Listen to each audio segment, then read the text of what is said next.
ang tanan nato mga binuhatan ng mga maayo.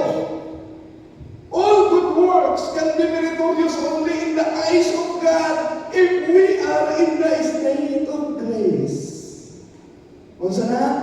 Meritorious lamang ang tanan nato mga maayong buhat kung wala tayong mortal na sala. Siya, di ba ninyo? Dali na ang mga tao malimot sa higayon nga mamatay ka, kalimtan ka na. Pila lang ka oras iyakan ka, kalimtan na ka. Busa ayaw pagpahimuot sa mga tao, siguro ka ipahimuot ang Ginoo. Kailan mo ni Father Joe Grace? Si Father Joe Grace, kanon lawyer na siya. Father Raymond Joe Grace. Hello. Huwag may lahing gubaan eh. Si Father Raymond Joe Grace, canon lawyer sa France. Daghan siya na eskwela. Daghan siya na tabangan ng mga kabos. Maayo kaya ang simbahan. Aktibo siya. Tungod kay namatay si Father Raymond Joe Grace, riyan ginaganda ko ha, makakita ninyo sa internet at iyang kinabuhi. Siguro, ang maban ninyo na kinumog na. Ang iyang lumon, walay taklog, dibutangan ng mga bulat. So dito na, nagbisa na sa simbahan, nagbisa sa simbahan, tuwag na ng mga pare, ang mga obispo, ang mga pamilya na natabangan niya sa mga kabos, tuwag dito na nambo. O sa diyan sa misa, miganta na ang choir, Ginoo kaloy kami, Kristo kaloy kami, ang tanang daw sulod sa simbahan na kakita. Nga si Father Raymond Joe Grace nga canon lawyer, milingkod sa lumon. Bakit ako ng lumon?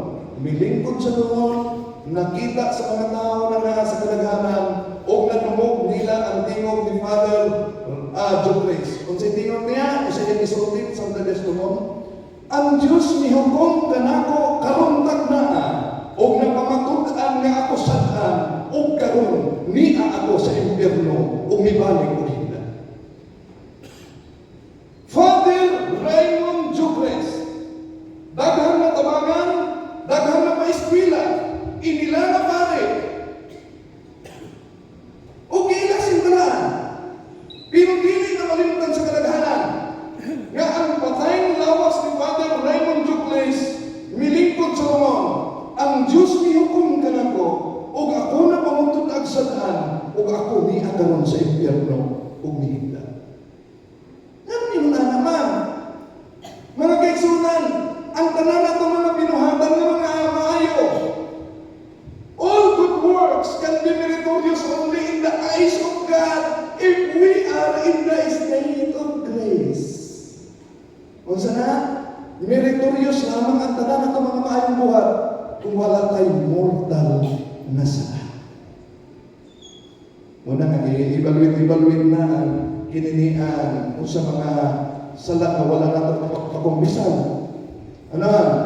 Narapat din panawagan pa sa mga pare, kung kamo nakadawat mo o ulan-ulan sa eleksyon, ayaw yun mo pangalawa kung di mo mangumpisan.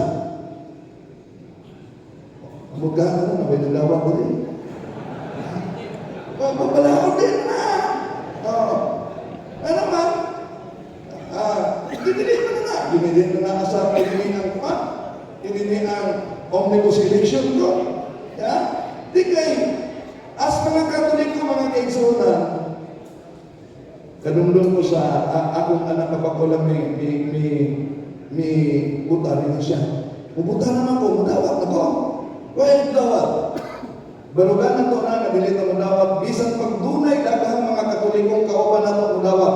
Basta, may nagpabilit na naindilit pa mudawat. Muna ang tuglo sa simbahan. Karang balikan na ito mga kaigsunan. Lison ang pagka-Kristiyano